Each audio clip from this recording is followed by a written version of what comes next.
जय हिंद दोस्तों। स्वागत है आप सभी का लक्ष्यवर्धी चैनल पर।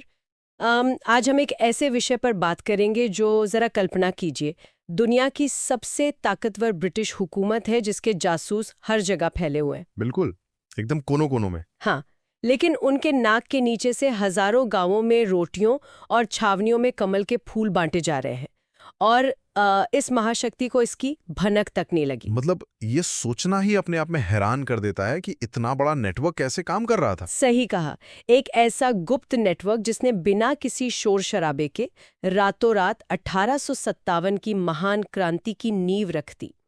तो आज के हमारे इस गहन विश्लेषण का जो मिशन है वो इतिहास के उन्हीं पन्नों को पूरी गहराई से समझना है। और ये चर्चा विशेष रूप से उन सुनने वालों के लिए है जो कम समय में मतलब बहुत ही क्रिस्प तरीके से 1857 की क्रांति के कारणों, घटनाक्रम और इसके दूरगामी परिणामों की असली तस्वीर देखना चाहते हैं। तो चलिए इस ऐतिहासिक रहस्य की परतों को खोलते हैं। बिल्कुल।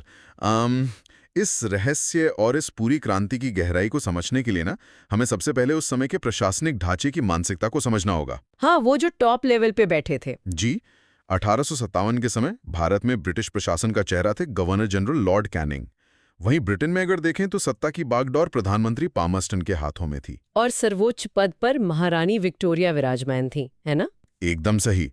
ये वो ढांचा था जो इस मुगालते में जी रहा था कि भारत पर उनका नियंत्रण पूरी तरह से अचूक है, मतलब अजेय है, उन्हें कोई हिला नहीं सकता। लेकिन उनके इसी घमंड को तोड़ने की योजना किसी बहुत बड़ी राजधानी में नहीं बन रही थी। मैं पढ़ रही थी कि ये कानपुर के पास स्थित एक छोटे से क्षेत्र बिठूर में बन रही थी। हाँ, बिठूर। और इसके प्रतीक चिन्हों का चयन इतना अचूक था कि अंग्रेजों से समझ ही नहीं पाए। वही कमल और रोटी और साथ ही एक हरे रंग का झंडा। लेकिन मुझे एक बात सोचकर हमेशा हैरानी होती है कि कमल और रोटी ही क्यों? देखिए, यही तो इस योजना की सबसे बड़ी रणनीतिक जीत थी। मतलब रोटी और कमल कोई हथियार तो थे नहीं। तो अंग्रेजों को उन पे शक करने का कोई कारण ही नहीं मिला। बिल्कुल, ये एक तरह का मनोवैज्ञानिक उपकरण था। गांव का चौकीदार एक गांव से दूसरे गांव रोटी लेकर जाता था और सैनिक छावनियों में एक सिपाही से दूसरे सिपाही तक वो कमल का फूल घुमाया जाता था। अगर मैं इसे आज के संदर्भ में देखूं तो ये किसी भी आधुनिक गुप्त मिशन से कम नहीं था, जहां संचार के लिए व्हाट्सएप नहीं बल्कि रोटी और कमल का इस्तेमाल हो रहा था। बहुत ही सटीक उदाहरण है। ये एक मूक संदेश था जिसने पूरे उत्तर भारत के लोगों और सैनिकों के बीच एक अज्ञात तारीख के लिए एकजुटता का एहसास भर दिया था। और श्रोताओं के लिए ऐसे ही अनसुने ऐतिहासिक रहस्यों की कार्यप्रणाली को समझना बहुत जरूरी है। इसलिए इस गहन विश्लेषण से लगातार जुड़े रहने के लिए प्लीज सब्सक्राइब लक्ष्यवर्ती चैनल। तो एक बार जब ये खामोश संदेश फैल गया और क्रांति की शुरुआत हुई तो एक बहुत बड़ी बहस खड़ी हो गई। वो नाम वाली बहस कि इसे क्या कहा जाए। हाँ, इस क्रांति को आखिर कहा क्या जाए? लोग इसे अलग अलग नजरिए से क्यों देखते हैं? ये एक बेहद महत्वपूर्ण बिंदु है क्योंकि इतिहास ना हमेशा देखने वाले के नजरिए से लिखा जाता है। ब्रिटिश दृष्टिकोण इसे बहुत छोटा और सीमित दिखाना चाहता था। मतलब वो इसे सिर्फ एक बगावत मानते थे। बिल्कुल। अंग्रेज इतिहासकार इसे केवल एक सैनिक विद्रोह और कुछ हताश नेताओं का मुस्लिम षड्यंत्र कहते थे। जैसे एलियार रीज का एक बहुत ही विवादित कथन है। उन्होंने क्या कहा था? उन्होंने कहा था कि यह धर्मांधों का ईसाइयों के विरुद्ध युद्ध था। अरे बाप रे! मतलब वो जानबूझकर इसके राजनीतिक और सामाजिक पहलुओं को पूरी तरह नजरअंदाज कर रहे थे। हाँ, एकदम। वहीं दूसरी ओर भारतीय दृष्टिकोण से देखें तो वीडी सावरकर ने पूरी स्पष्टता के साथ इसे भारत की स्वतंत्रता का प्रथम संग्राम कहा। और मैंने सुना है कि खुद ब्रिटिश संसद में भी किसी ने इसका समर्थन किया था। हाँ, बेंजामिन डिज़रायली ने।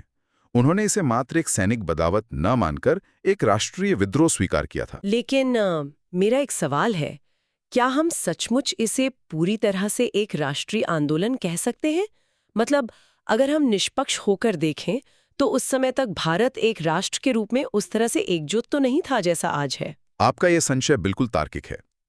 अगर हम इस पूरे घटनाक्रम का निष्पक्ष विश्लेषण करें तो निष्कर्ष यही निकलता है कि यह पूर्णतः राष्ट्रीय तो नहीं था। क्योंकि पूरा देश तो इसमें शामिल नहीं हुआ था ना?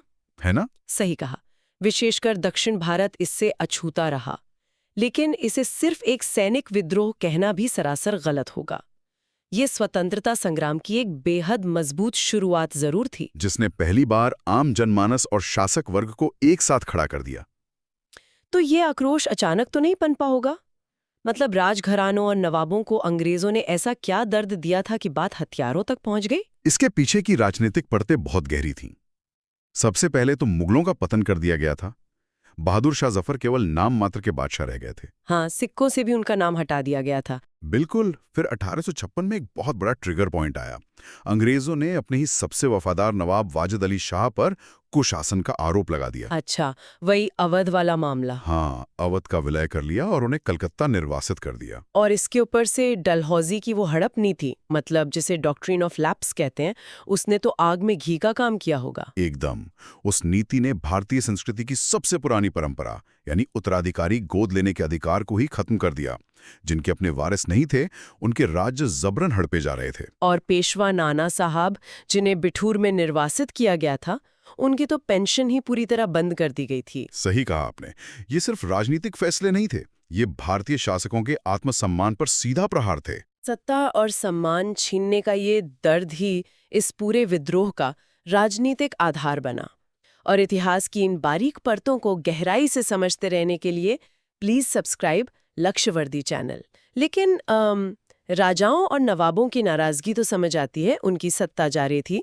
मेरा सवाल ये है कि एक आम आदमी और एक सिपाही के मन में इतना गुस्सा कैसे भरा? ये बहुत ही अहम सवाल है। आम आदमी का दर्द सत्ता का नहीं था, बल्कि अस्तित्व का था। अंग्रेजों की जो कठोर भू राजस्व नीतियां थीं और मनमाने टैक्स, उन्होंने किसानों की कमर तोड़ दी थी। मतलब चारों तरफ से शोषण हो रहा था। एक तरफ बार बार अकाल पड़ रहे थे, मृत्यु दर आसमान छू रही थी, और दूसरी तरफ अंग्रेज लगान वसूलने में कोई नरमी नहीं बरत रहे थे। और शायद धार्मिक प्रहार भी तो हो रहे थे ना। मैंने पढ़ा है कि अंग्रेज अधिकारी एडवर्ड का खुला कथन था कि हमारा उद्देश्य भारतीयों को ईसाई बनाना है। बिल्कुल। ये सीधे तौर पर लोगों की आस्था को मिटाने की घोषणा थी। 1850 में तो उन्होंने कानून भी ला दिया था, लेक्स लोकी कानून। लेक्स लोकी, इसके तहत क्या होता था? इस कानून ने तय कर दिया कि अगर कोई भारतीय ईसाई धर्म अपनाता है, केवल तभी उसका अपनी पैतृक संपत्ति पर अधिकार सुरक्षित रहेगा। बाप रे, मतलब सीधे सीधे ब्लैकमेल। हाँ, आम भारतीयों के मन में ये गहरा डर बैठ गया कि अंग्रेज उन्हें आर्थिक रूप से पंगु बनाकर उनका धर्म छीनना चाहते हैं। और अगर हम सेना की बात करें, जो इस क्रांति का सबसे बड़ा केंद्र बनी, वहां का गणित तो और भी चौंकाने वाला था। श्रोताओं को ये जानकर हैरानी होगी कि उस समय 2,38,000 भारतीय सैनिक थे और उनके मुकाबले केवल 45,000 यूरोपीय सैनिक। सोचिए, इतना बड़ा संख्या बल। फिर भी भारतीय सैनिकों के साथ वेतन और पद में भयानक भेदभाव। ये तो ऐसा है जैसे किसी कंपनी में सबसे ज्यादा और सबसे मुश्किल काम करने वाले कर्मचारियों को सबसे कम वेतन मिले और फिर उनकी बुनियादी सुविधाएं भी छीन ली जाए। बहुत ही सही उदाहरण है। और वेतन का भेदभाव तो सिर्फ शुरुआत थी। 1854 के डाकघर सुधार अधिनियम ने सैनिकों की निःशुल्क डाक सेवा समाप्त कर दी, जो उनके लिए परिवार से जुड़े रहने का इकलौता साधन था। बिल्कुल। और फिर 1856 में लॉर्ड कैनिंग ने सामान्य सेवा भर्ती अधिनियम लागू कर दिया। इसके तहत तो उन्हें समुद्र पार जाने के लिए बाध्य किया गया था ना? हाँ, और उस समय काला पानी पार करने का सीधा मतलब धर्म भ्रष्ट होना माना जाता था। तो अंग्रेजों ने सैनिकों को एक ऐसी स्थिति में खड़ा कर दिया जहां उन्हें नौकरी और धर्म में से किसी एक को चुनना था। इतिहास में ऐसे ही छोटे लगने वाले कानून कैसी बड़ी क्रांतियों को जन्म देते हैं, ये श्रोताओं के लिए जानना बेहद दिलचस्प है। इसी तरह के शानदार ज्ञान के लिए लक्ष्यवर्धी चैनल सब्सक्राइब करें। तो राजनीतिक, आर्थिक और धार्मिक रूप से बारूद तो पूरी तरह से बिछ चुका था। बिल्कुल, बस एक चिंगारी की जरूरत थी। हाँ, और वो चिंगारी यानी तात्कालिक कारण अंग्रेजों ने खुद उनके हाथों में दे दिया। वो बंदूकों वाला मामला, राइट? एकदम सही। 1856 में पुरानी ब्राउन बेस बंदूक की जगह सेना में नई एनफील्ड राइफल का प्रयोग शुरू किया गया। और इन नई राइफलों के कारतूसों को बंदूक में डालने से पहले दांतों से काटना पड़ता था। यहीं से वो गाय और सुअर की चर्बी वाली अफवाह फैली, जिसने पूरे भारत की सेना में आग लगा दी। इस अफवाह के पीछे का मनोविज्ञान बहुत गहरा था। गाय हिंदुओं के लिए पवित्र है और सुअर मुसलमानों के लिए वर्जित। तो ये तो सीधे तौर पर धर्म भ्रष्ट करने की साजिश लगी होगी उन्हें। हाँ, और इसी आक्रोश का ज्वालामुखी सबसे पहले बंगाल के दमदम और बैरकपुर में फटा। 28 मार्च 1857 को 34वीं नेटिव इन्फेंट्री के सिपाही मंगल पांडे ने इस कारतूस के इस्तेमाल से साफ इनकार कर दिया और गुस्से में आकर अंग्रेज अधिकारी की हत्या कर दी। बिल्कुल। और इसी जुर्म में उन्हें 8 अप्रैल 1857 को फांसी दे दी गई। लेकिन एक बात सोचिए, फांसी तो बंगाल में दी गई, फिर ये आग हजारों किलोमीटर दूर मेरठ और दिल्ली में इतनी भयंकर रूप से कैसे फैल गई? क्योंकि मंगल पांडे की फांसी ने एक मनोवैज्ञानिक दीवार को तोड़ दिया था। सैनिकों के मन का डर अब प्रतिशोध बन गया था। 24 अप्रैल को मेरठ छावनी में सैनिकों ने कारतूसों से इनकार किया और अंग्रेजों ने घमंड में आकर 9 मई को 85 सैनिकों को जेल में डाल दिया, जो उनकी सबसे बड़ी रणनीतिक भूल थी। और अगले ही दिन 10 मई 1857 को सब्र का बांध टूट गया। यह आधिकारिक रूप से क्रांति का शंखनाद था। सैनिकों ने खुला सैन्य विद्रोह किया, जेल तोड़ दी और रातों रात दिल्ली की ओर कूच कर गए। सोचिए उस रात का रोमांच। रातों रात एक पूरी सेना का बागी होकर राजधानी की तरफ बढ़ना किसी रोंगटे खड़े कर देने वाले दृश्य से कम नहीं है। और इस रोमांचक सफर के हर पहलू को गहराई से समझने के लिए प्लीज सब्सक्राइब लक्ष्यवर्धी चैनल। अब जब क्रांति की आग पूरी तरह से फैल चुकी थी, तो कौन कहां से लड़ रहा था और अंग्रेजों ने किसे भेजा? दिल्ली पहुंचते ही विद्रोही सैनिकों ने मुगल सम्राट बहादुर शाह जफर को अपना नेता घोषित कर दिया। हालांकि हडसन ने वहां बहुत क्रूरता से दमन किया और 20 सितंबर को जफर को रंगून निर्वासित कर दिया गया। जी, अवध में मतलब लखनऊ में बेगम हजरत महल और उनके युवा पुत्र ब्रिजेश कादिर ने मोर्चा संभाला, जिसे कैंपबेल ने दबाया था, है ना? हाँ, और कानपुर में नाना साहब और उनके सेनापति तात्या टोपे लड़ रहे थे। वहां भी दमन का जिम्मा कॉलिन कैंपबेल ने ही संभाला। और झांसी की रानी लक्ष्मीबाई को तो हम भूल ही नहीं सकते। उनका सामना जनरल ह्यूरोज से हुआ था। इसके अलावा मुझे बिहार के जगदीशपुर वाले बाबू कुंवर सिंह की कहानी बहुत प्रेरित करती है। 80 वर्षीय बाबू कुंवर सिंह। सोचिए, उस उम्र में भी उन्होंने विलियम टेलर और विंसेंट आयर जैसे अंग्रेज अधिकारियों को लोहे के चने चबवा दिए। और इसके अलावा भी कुछ नाम थे। हाँ, इलाहाबाद में मौलवी लियाकत अली और फैजाबाद में मौलवी अहमदुल्ला शाह। अहमदुल्ला शाह ने तो अंग्रेजों के विरुद्ध जिहाद का नारा दे दिया था। और इन नेताओं को लेकर कुछ ऐतिहासिक कथन भी बहुत मशहूर हैं। बिल्कुल, परीक्षा की दृष्टि से ये कथन बहुत महत्वपूर्ण है। जैसे जनरल ह्यूरोज ने रानी लक्ष्मीबाई के लिए कहा था, यहाँ सोई हुई महिला सभी विद्रोहियों में एकमात्र मर्द है। और लॉर्ड कैनिंग का वो कथन भी तो था उन देशी राजाओं के बारे में जिन्होंने अंग्रेजों का साथ दिया था। हाँ, कैनिंग ने कहा था कि देशी सरदारों ने इस तूफान के आगे बांध यानी ब्रेकवाटर का काम किया। इसके अलावा लॉरेंस एवं सीले से पूर्णतः सैनिक विद्रोह मानते थे। और आउटराम एवं टेलर ने इसे अंग्रेजों के विरुद्ध मुस्लिम षड्यंत्र करार दिया। बिल्कुल। ये ऐतिहासिक कथन असल में अंग्रेजों की उस मानसिकता को दिखाते हैं जो कभी इस विद्रोह की असल गहराई को समझ ही नहीं पाए। और इस तरह के विश्लेषणात्मक नजरिए को बनाए रखने के लिए सब्सक्राइब लक्ष्यवर्धी चैनल। अब हमारे सामने एक बहुत ही गंभीर सवाल खड़ा होता है। इतनी वीरता, इतना बड़ा विद्रोह, फिर भी ये क्रांति सफल क्यों नहीं हो पाई? अगर हम तकनीकी रूप से विश्लेषण करें तो सबसे बड़ा कारण था राष्ट्रीय नेतृत्व एवं केंद्रीय संगठन का भारी अभाव। मतलब सब अपनी अपनी जगह लड़ रहे थे। हाँ, वो एक दूसरे से कटे हुए थे। अगर मैं इसे एक एनालॉजी दूं तो ये एक ऐसे शक्तिशाली इंजन की तरह था जिसमें बहुत ऊर्जा थी लेकिन कोई स्टीयरिंग व्हील नहीं था। बहुत ही सटीक उदाहरण है। दिल्ली में जफर, झांसी में रानी, बिहार में कुंवर सिंह, सब अपनी जगह बेहतरीन थे, लेकिन एक सम्मिलित मास्टर प्लान नहीं था। और इसका स्वरूप भी तो सीमित था ना। दक्षिण भारत तो लगभग अछूता ही रहा।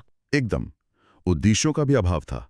अधिकांश नेता अपने व्यक्तिगत हितों, अपनी पेंशन या राज्य के लिए लड़ रहे थे। और सबसे दुखद तो अपनों की गद्दारी थी। हाँ, कैनिंग का वो बांध वाला बयान उन्हीं गद्दारों के लिए था। कई देशी नरेशों ने अंग्रेजों का समर्थन किया और अंततः आधुनिक हथियारों और संसाधनों की कमी भी एक बड़ा कारण बनी। लेकिन इतनी बड़ी बगावत के बाद कुछ तो परिणाम निकले होंगे। बहुत बड़े परिणाम निकले। हार के बावजूद 1858 के अधिनियम के तहत भारत में कंपनी शासन का अंत कर दिया गया। मतलब सत्ता सीधे ब्रिटिश क्राउन के हाथ में चले गए। जी हाँ, सैन्य पुनर्गठन किया गया, यूरोपीय सैनिकों का अनुपात बढ़ा दिया गया। और वो डलहौजी वाली हड़प नीति, उसे भी समाप्त कर दिया गया और गोद लेने का अधिकार वापस मिल गया। तो हार कर भी बहुत कुछ बदल गया था। ऐसे ही ऐतिहासिक बदलावों की परतों को खोलने के लिए लक्ष्यवर्धी चैनल। अब हम इस एपिसोड, मेरा मतलब है इस विश्लेषण के अंतिम चरण में हैं। इतिहास की किताबें तो बहुत तथ्यों से भरी होती हैं, लेकिन चलिए सुनने वालों के सामने कुछ दिलचस्प तथ्य रखते हैं। बिल्कुल। जैसे क्या आप जानते हैं कि इस क्रांति के दौरान एक झंडा गीत रचा गया था, हम हैं इसके मालिक, हिंदुस्तान हमारा। अरे वाह, ये किसने लिखा था? ये अजीमुल्ला खान ने रचा था और वो इसके समर्थन के लिए लंदन व तुर्की तक गए थे। 1857 में अंतर्राष्ट्रीय लॉबिंग, ये सच में हैरान करने वाला है। और मैंने वीरांगना उदा देवी के बारे में भी पढ़ा है। हाँ, वीरांगना उदा देवी ने सिकंदर बाग में बेगम हजरत महल के साथ भयंकर युद्ध किया था। इसके अलावा एक तथ्य ये भी है कि राजस्थान के चित्तौड़ और जयपुर जैसे बड़े केंद्र इस क्रांति से पूरी तरह अछूते रहे। ये भी अजीब विरोधाभास है। और आधिकारिक रूप से इस क्रांति का अंत कब माना जाता है? 1859 में जब तात्या टोपे को फांसी दी गई, उसे क्रांति की अंतिम घटना माना जाता है। तो भले ही ये विद्रोह तात्कालिक लक्ष्य में असफल रहा, लेकिन इसने क्या विरासत छोड़ी? इसकी सबसे बड़ी विरासत यही है कि इसने आगामी स्वतंत्रता संग्राम की सबसे मजबूत नींव रख दी थी। इसने सिखाया कि ब्रिटिश सत्ता अजेय नहीं है। सच में इसने आने वाली पीढ़ियों को हिम्मत दी। आज के इस गहन विश्लेषण से हमने ये स्पष्ट रूप से समझा कि यह क्रांति क्यों हुई और इसके क्या परिणाम निकले। लेकिन जाने से पहले श्रोताओं के मन में मैं एक गहरा सवाल छोड़ना चाहती हूँ। बिल्कुल, पूछिए।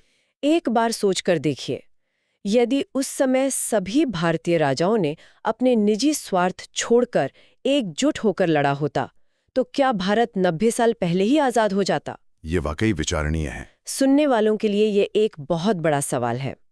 आप सभी अपनी तैयारी ऐसे ही पूरे फोकस के साथ जारी रखें और हमारे साथ बने रहने के लिए आखिरी बार याद दिला दूं, लक्ष्य वर्दी चैनल। फिर मिलेंगे एक नए विश्लेषण के साथ। जय हिंद।